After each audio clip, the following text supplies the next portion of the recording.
Bonjour à toutes, bonjour à tous, bienvenue dans l'émission Comme toujours, c'est une émission consacrée, vous le savez, au patrimoine vivant, au patrimoine qu'on appelle aussi immatériel, au savoir-faire d'hier et d'aujourd'hui. Et aujourd'hui, on va mettre à l'honneur la langue maraîchine, sont parlés ces ateliers de langue maraîchine avec Philippe Boisselot, directeur de l'OPCI, Office du patrimoine culturel et immatériel.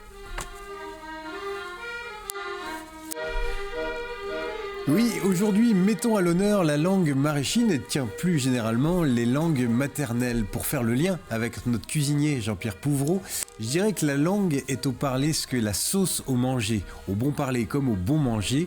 La langue est notre reine et la bouche son palais. Cuisiner sans sauce, c'est comme parler sans accent, sans sa langue maternelle. Dis-moi ce que tu mets dans ta sauce, olive ou beurre, et je te dirai d'où tu viens. Cause et j'entendrai d'où tu viens. Mais attention, langue en voie de disparition. Quand une langue n'est plus parlée, c'est un passé qui se meurt, un présent déboussolé. Alors les langues mortes se ramassent à l'appel. Tu vois, on n'a rien oublié. Dans l'histoire de la nation, au nom du bon et du bien parler, on a souvent voulu faire disparaître les langues régionales. Les langues maternelles ont dû souvent affronter le grand palais de la République qui montre les dents et qui, depuis belle luette, ne veut voir qu'une seule langue, la seule langue régionale qui est réussie, la seule langue qui ait le droit de citer, la seule qui soit au goût des papilles de la nation, le français, le vrai, le correct. Ah oui, à l'entrée du palais, il faut montrer langue blanche. Monsieur le conseil, des tas de choses à dire, filtre les entrées et ne lèche rien d'en passer dans le palais. Langue régionale, langue poitevine, c'est peut-être ou pas, motus et bouche cousue, silence on coupe, aphonie des grandeurs.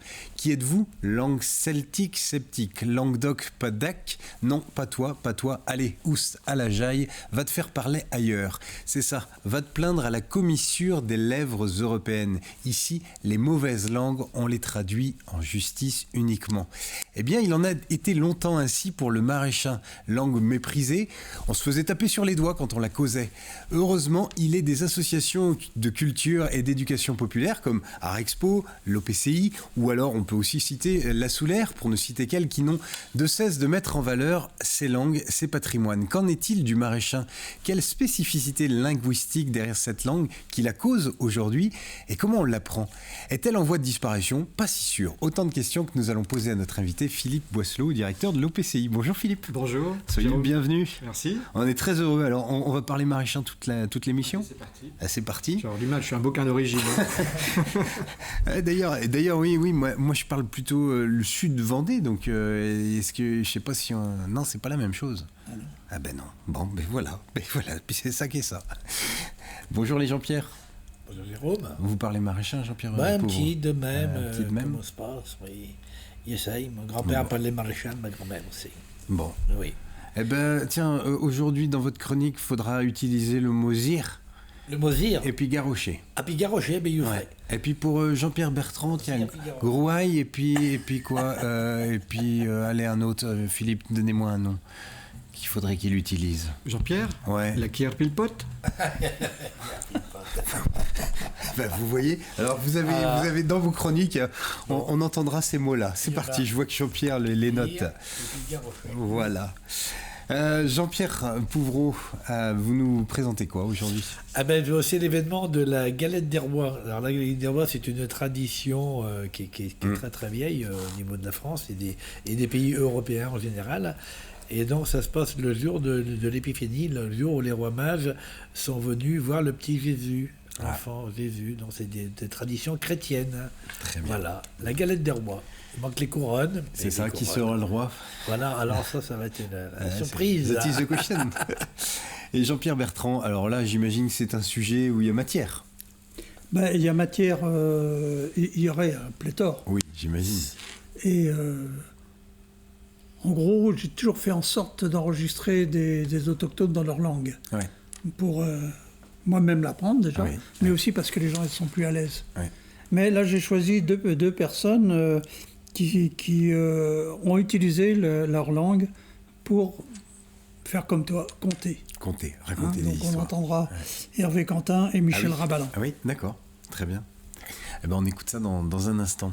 Philippe Boisselot, directeur de l'OPCI. Alors l'OPCI, on avait consacré une émission il y a quelques temps à l'OPCI, et puis on en parle régulièrement, mais peut-être une petite piqûre de rappel, c'est quoi exactement l'OPCI ?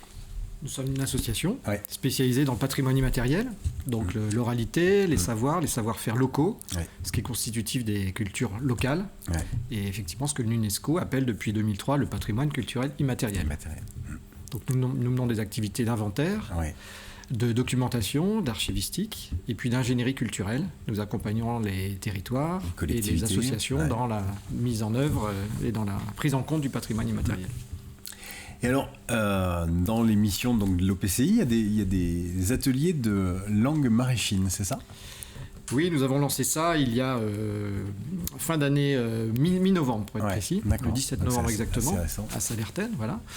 C'est parti d'une idée qu'on a en tête depuis très longtemps, hein. On a été un peu coupé par la Covid, et puis on a lancé une annonce dans la presse, et on a été surpris le 17 novembre de voir qu'il y avait 30 personnes qui sont venues. C'était un soir d'automne, il y avait tous les âges, des hommes, des femmes, Ouais. des enfants de 8 et puis jusqu'à 77 ans, Ouais. effectivement, 7 à 77 ans. Des gens qui étaient autochtones, qui sont nés dans le Marais, qui ont appris la langue avec leurs parents et grands-parents, qui la pratiquent toujours. Et puis des gens qui sont des nouveaux habitants. Et tout ce petit monde s'est retrouvé autour de la langue Ouais. et de l'envie de l'apprendre, Ouais. en tout cas de la transmettre pour ceux qui la possédaient. Dans le chapeau introductif, je parlais d'une langue méprisée, où souvent les langues maternelles ont été méprisées, ou en tout cas pas forcément reconnues. C'est le cas du maraîchin ? Oui, bien sûr. Hein, vous l'avez évoqué tout à l'heure, le maraîchin, comme les autres langues régionales en France et depuis la Révolution, ont subi une sorte d'oppression, Ouais. hein, et jusqu'à il y a 70 ans, et des chercheurs l'expliquent dans leur recherche. C'est le cas de Svensson qui a produit une thèse sur la langue maraîchine en elle-même. Il explique qu'effectivement, à l'école, on n'a pas le droit d'apprendre le maraîchin, C'est fou ça. alors que c'était une langue qui avait des spécificités, on pourrait y revenir, très particulières. Ouais. Aujourd'hui, ça va mieux pour plein de raisons, parce que l'UNESCO a réhabilité les langues régionales et plus largement les cultures locales, parce que la France aussi chemine et reconnaît le droit à ces langues d'être parlées. Ouais. Et puis aujourd'hui, on est polyglotte. On apprend l'anglais, l'espagnol, l'allemand, et pourquoi on n'apprendrait pas sa langue, la langue locale. Ouais. Elle a des spécificités. Tout à l'heure, je parlais par rapport à d'autres régions. Je donnais le sud Vendée, mais c'est pas la même chose. Le maraîchin, c'est quoi les frontières de la langue maraîchine ? Pour les maraîchins, c'est pas la même chose. Bien sûr, alors, les linguistes considèrent cette langue dans le grand ensemble du Poitou-Saintongeais. Ouais. Mais c'est vrai que le Marais était encore plus enclavé que la Vendée et certaines régions du Poitou, et donc on a gardé une survivance de la langue d'Oïl avec des particularités, des mots qui sont différents, hein, mais c'est vrai pour toute cette ère linguistique, mais aussi des diphtongues qui sont très très riches. Et moi, quand je suis arrivé pour travailler auprès de mes collègues, et notamment de Jean-Pierre à l'OPCI, j'ai découvert une culture très spécifique que je connaissais un petit peu. Moi, je viens plutôt du bocage. Et puis une langue aussi très riche dans ses diphtongues. Batea, par exemple, Marchtao, Sloy, pour le soleil, des diphtongues qu'on n'entendait pas dans le bocage, par exemple. Donc il y a une richesse sur les sons, et puis bien sûr un vocabulaire très riche. Et puis la langue régionale, c'est aussi une façon d'exprimer sa pensée, sa vision du monde aussi, de l'homme, à la fois très localement, mais plus largement. Et c'est ce qu'explique ce chercheur, Svensson, des maraîchins. Il dit que les maraîchins sont des gens très ouverts et pleins de gaieté et d'humour, et qu'ils adorent, donc là on est dans les années 50, soit fin des années 50, et que ces gens, ils adorent parler. Et ils adorent parler entre eux, ils parlent beaucoup, et ils donnent leur vision, encore une fois, de l'homme, des émotions, de la vie, des sentiments, à la fois du Marais, mais aussi plus largement. Voilà. Donc c'est encore une spécificité. Le fait que cette langue, elle a été longtemps beaucoup parlée pour exprimer aussi la façon de vivre dans cet environnement du Marais qui est très particulier. Voilà. C'est une langue comme toutes les langues qui a sa musique aussi, ça. Bien sûr, bien sûr. Qui est gaie et qui est porteuse d'humour. D'humour. Effectivement, comme ce chercheur l'a décrit, et on le vérifie encore parce qu'elle continue à être encore quand même parlée chez certains locuteurs, mais elle est très menacée. C'est la raison pour laquelle nous avons lancé ces ateliers. Et ça marche bien, du coup. C'est un très bon début. Très bon les début. gens sont très désireux et donc il y a plein d'idées qui naissent. Bon, c'est assez classique de faire des cafés maraîchins, d'organiser des ateliers, de faire participer les gens eux-mêmes parce qu'il y a des locuteurs qui vont pouvoir être aussi les profs. Voilà. Et on va organiser des groupes de travail entre les anciens, les plus jeunes, au sein d'une même génération, etc. Très bien. Eh bien, je vous propose qu'on marque une petite pause. On va passer à table avec Jean-Pierre Pouvreau. Alors Jean-Pierre, c'est la fête des rois. J'aime la galette, savez-vous comment, quand elle est bien faite, avec du beurre dedans. Alors voilà, la galette des rois. Bon, il manque plus que les couronnes. Oui. Voilà. Donc c'est la grande tradition de la galette des rois, de l'Épiphanie. Et il faut savoir que tous les ans, les boulangers offrent une galette au président de la République pour lancer la période de la galette des rois. L'Élysée mange de la galette, sauf qu'il n'y a pas de fèves à l'intérieur. C'est pour valoriser le métier des boulangers-pâtissiers de France. Et il n'y a pas de fèves parce qu'on ne peut pas élire le président comme roi. Voilà, donc mais tous les ans, les boulangers-pâtissiers offrent le syndicat de la boulangerie-pâtisserie offre la galette à la présidence, à la République, de la République. Voilà. Donc, alors, les recettes de galettes, mais il y en a une multitude. Il y a autant de recettes de galettes que de boulangers, suivant leur aspiration. Hein. Au départ, la galette, c'était, moi, je me souviens, quand j'étais petit, c'était uniquement une pâte sablée qui se conservait très, très longtemps. Hein. On l'achetait, puis ça pouvait... C'était en pâte sablée. Maintenant, la mode, c'est des galettes frangipane avec une pâte d'amande à l'intérieur. Hein, pâte feuilletée qui est très très bonne. Elle peut être farcie également avec façon chibouste ou façon... Il y a autant de recettes que des boulangers. Bon, là, on peut faire une brioche avec des pépites de chocolat, avec des fruits à l'intérieur. Voilà. Donc... c'est une tradition qui se pratique dans toute l'Europe, Espagne, Amérique, voilà, le jour de l'Épiphanie. Dans les Pays-Bas, c'est plutôt pâte d'amande. Et dans les Pays-Bas, par exemple, les gamins, ils passent en dessous de la table une fois qu'on a la galette, voilà, et ils désignent le roi de la soirée, voilà, oui, voilà, et ils choisissent leur reine. Voilà, c'est un événement pour marquer l'Épiphanie. Grèce, Chypre, on dissimule une pièce de monnaie dans la galette. Également, voilà, une pièce de monnaie dans la galette pour désigner le roi ou la reine. Voilà. Et en Russie, évidemment, en Russie, là, ils font une forme de croix dans l'eau qui est glacée. Hein, et on plonge la tête des chrétiens dans l'eau. Oui, c'est une tradition qui a lieu.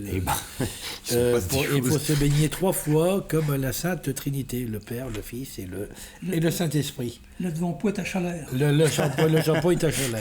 Alors bon, on veillait bien qu'on fait pas zire. Non, on fait pas zire. Et puis il faut éviter de garrocher dans la pièce, faut tout manger. Et ben voilà, les deux mots sont placés. Je me disais, quand est-ce qu'ils vont arriver? Et est-ce qu'il y a des... Parce que vous avez chanté J'aime la galette, mais est-ce qu'il y a une chanson en maraîcher, maraîchine? Non. Mais non, mais tout ça, c'est des phénomènes quand même. De mode. De mode, oui. Puis c'est de faire ce qu'on connaît aujourd'hui, vraiment tout nouveau. Ouais. Oui, c'est ça. Autrefois, il y avait effectivement, pas tout le monde, mais une simple galette, effectivement.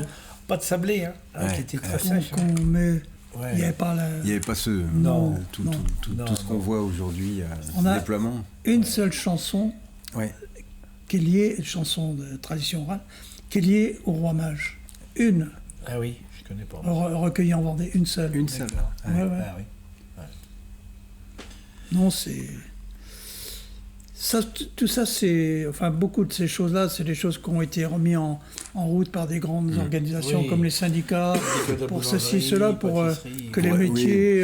voilà. C'est aussi des outils de communication. C'est ça. Jeudi dernier, à la Chambre des métiers, il y avait un concours de galettes des rois par tous les boulangers et pâtissiers vendéens de métiers qui voulaient valoriser la galette. Il y avait un grand concours pour... mettre en avant la période de la galette et mettre en avant leur métier qui est un très beau métier, et donc faut pas avoir peur de les faire travailler, vos boulangers et pâtissiers. Voilà. Très bien. Bons artisans. Très bien, merci Jean-Pierre. Philippe, on s'aperçoit que parfois il est plus facile de défendre une culture qui vient de l'autre bout du monde plutôt que celle qu'on a à ses pieds. On n'est pas toujours conscient qu'on a des trésors à ses pieds. C'est vrai, ça, c'est difficile aussi à faire comprendre que la langue maraîchine, c'est une vraie richesse. Bien sûr. On le vit tous quand on fait du tourisme. Ouais. On va chercher l'exotisme, on va chercher l'authenticité où qu'on soit. Dans le département d'à côté, tout simplement. Ouais. Et chez soi, on a des richesses, des trésors qui sont très très précieux, très fragiles, parce que c'est du patrimoine immatériel. Ouais. Et pour l'UNESCO, la langue, elle est le vecteur de ces pratiques, de ces représentations, qui font vraiment les cultures très locales. Donc ça a vraiment une valeur, la langue, bien entendu. Ouais, c'est une façon, encore une fois, de dire le monde, de dire les façons de voir les choses localement. On la retrouve aussi, est-ce que dans l'apprentissage des ateliers, on la retrouve dans les contes, dans les chansons, et on y chante, on y cause. On va y chanter, on va y danser. Alors, ce sont des choses qu'on fait déjà, en Vendée, avec les associations dont on a parlé tout à l'heure. Et on va pouvoir, bien sûr, apprendre une langue. C'est plus facile, je pense, quand on la chante. Moi-même, j'ai eu des cours, ça nous est arrivé d'avoir des profs qui nous faisaient chanter. Chanter une chanson en anglais, ça nous permet de retenir des phrases, en fait. Et donc ça va être une des méthodes, bien entendu. Le jeu également, nous avons sorti un carto-duo. C'est quoi ça ? Alors oui, vous êtes venu avec... C'est à la fois entre le Memory, mais c'est une marque déposée, donc ça s'appelle Carto Duo, et le Loto. Donc on a une série de cartes avec des illustrations en français, une série de cartes en maraîchin. Et donc on a expérimenté cela l'année dernière dans une école à Salertaine. Et on faisait deviner aux enfants, placer sur leur carte de Loto les cartes. Donc par exemple, qu'est-ce qui a bien marché, c'était le l'âne, qu'on appelle en maraîchin le bourriquette. Et donc c'est effectivement un mot qui a fait rire les enfants. Donc il faut aussi s'amuser. Et pour les enfants, est-ce que vous avez senti que c'était une découverte ou certains avaient déjà entendu ces mots-là ? Ils avaient entendu parler du maraîchin, pas tous, bien entendu. Et il n'y avait pas d'obstacle pour eux. Ils savent qu'ils vont parler anglais, ils commencent à apprendre des mots en anglais, il y a le français, et pour eux, c'était encore une langue, et notamment une langue qui faisait sens pour eux vraiment, parce que c'était leur langue qu'on parlait, la langue qu'on parle ici dans le pays. Donc le petit jeu, ça c'est... Et puis après, vous avez ramené aussi d'autres... J'ai apporté des ouvrages que nous avons au centre de documentation qui ont été acquis par Jean-Pierre, donc la thèse de Svensson qui est venu vraiment étudier spécifiquement le maraîchin, l'atlas linguistique du CNRS qui date des années 70, cette version-là sur l'Ouest date de 83. Voilà, donc des choses très précises, très étudiées qui montrent la valeur et qui montrent aussi que d'une commune à l'autre, et bien entendu sur ce grand ensemble Poitevin-Saintongeais, les différences de façon de dire un mot. Voilà. Et on le constate dans le Marais, on l'a constaté le 17 novembre au soir, on ne disait pas le même mot à Saint-Gervais, à Orwet, à Salertaine. Et ça, c'est formidable aussi. C'est aussi la diversité culturelle. C'est ça qu'on promeut. Pour revenir à la recherche d'authenticité et d'exotisme, la question aussi, c'est de défendre la diversité culturelle contre l'uniformisation. On peut épouser plusieurs cultures et on pense que quand on arrive quelque part, ou quand on est de quelque part, on peut revendiquer une culture sans exclure les autres identités, les autres cultures. Au contraire, il n'y en a pas une qui est plus vraie que l'autre. Bien sûr. C'est ça. Mais ça peut provoquer des débats parce que chez moi on dit pas comme ça, alors que là, ça doit être... Ouais, j'imagine, Jean-Pierre. C'est vrai. Disons que ça a toujours été une des... j'allais dire... des désaccords entre les gens plutôt de la Vendée de l'Est que de la Vendée de l'Ouest. Mais c'est tant mieux, parce que est-ce que je vais prendre un exemple, un végétal du Marais est mieux que celui qui pousse dans le bocage? Et pourtant, ils ne poussent pas de la même manière, ils ne portent pas forcément le même nom, ils ne sont pas utilisés pour les mêmes choses. Et Dieu sait s'il y a des actions pour sauvegarder la faune, la flore, la diversité, etc. Donc là, c'est pareil. On est dans une même démarche. Très bien. Vous avez la parole ? Continuez, gardez-la. On passe de bouche à oreille. C'est toujours avec Jean-Pierre Bertrand.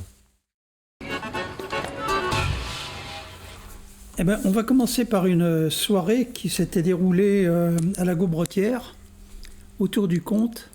Et il y avait une volonté, c'était de mettre en avant la langue maraîchine. Et il y avait toute une grouaille. C'est bon, c'est placé. Pour vous écouter. Là, tu entends au Bayao. Voilà, la mission est remplie. On écoute. cheval et son chien, il descend le grand escalier qui va jusqu'à la grande salle. Et lui aussi, il voit les gens qui étaient là, statufiés, horrifiés. Il s'avance encore et devant la porte, il voit son frère Joseph qui était là, statufié lui aussi. Alors lui s'avance jusqu'à la grande porte qui s'ouvre. Et là, pendant ce temps-là, chez la petite Marie et Jean-Louis, il y a une deuxième rose qui commence à faner. Alors la petite Marie dit, ça y est, c'est la rose d'Alfred, il est arrivé quelque chose. Alors, Sylvain, il est arrivé quelque chose à ton frère. Alors Sylvain, que ne fait-il pas? Il prend son épée, son cheval et part avec son chien jusqu'à la demeure de son frère. Et là, devant la porte, la femme de Joseph est là et se jette dans les bras de Sylvain, croyant que c'était Joseph. Mais non. Ah oui, une belle histoire. Ah oui. D'Hervé Quentin. Non, c'est Saint-Comte. Ouais, oui, Saint-Comte, on avait Hervé Quentin. Et puis à l'accordéon, c'était Christophe Fouvreau. D'accord. Là, maintenant, on va entendre Michel Rabalan, qui nous a quittés, mais qui était un locuteur naturel. Ouais, Vraiment, c'était sa langue ordinaire, usuelle, sans problème. Il fallait qu'il se force un peu pour parler français. Michel Rabalan qui va nous conter une partie de la légende du pont Dieille. Ah, d'accord. Le pont de l'île Dieu? Non. Le pont Dieu. Dieu, d'accord. On écoute.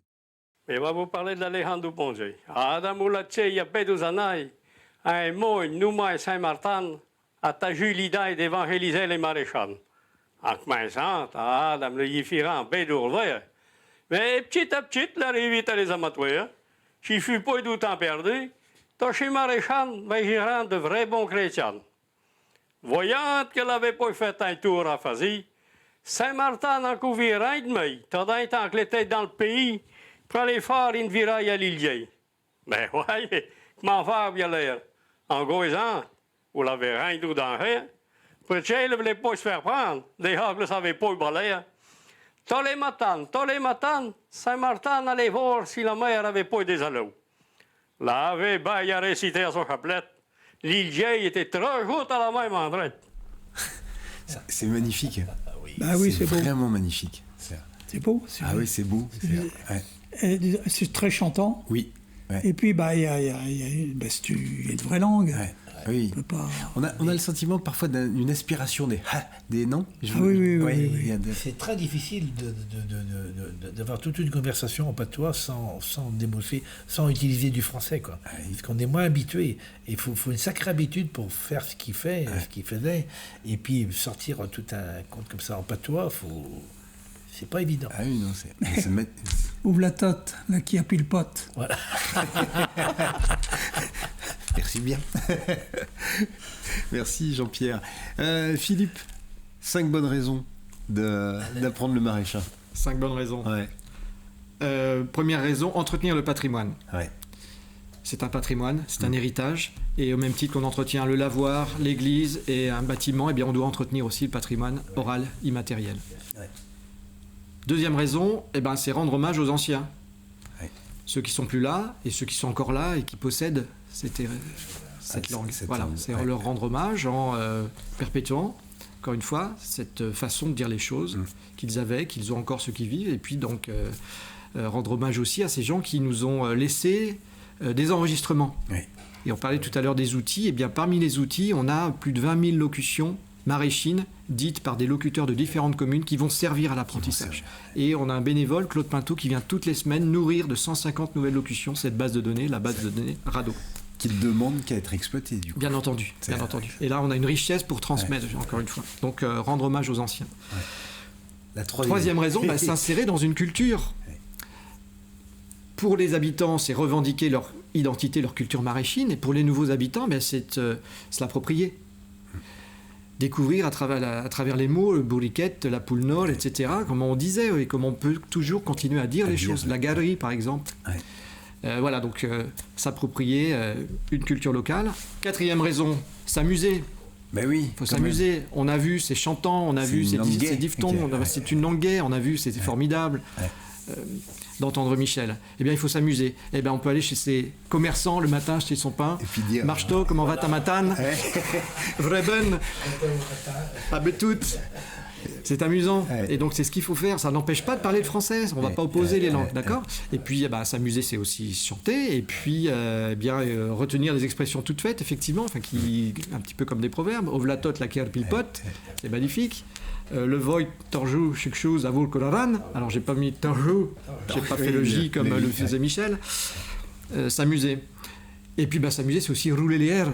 Oui. Formidable, on le fait bien quand on parle anglais, pourquoi on ne le ferait pas, etc.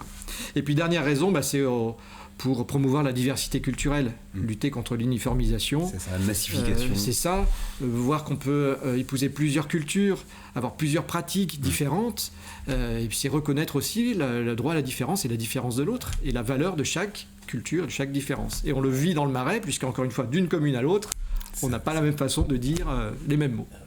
Vous savez quoi, vous en parlez bien.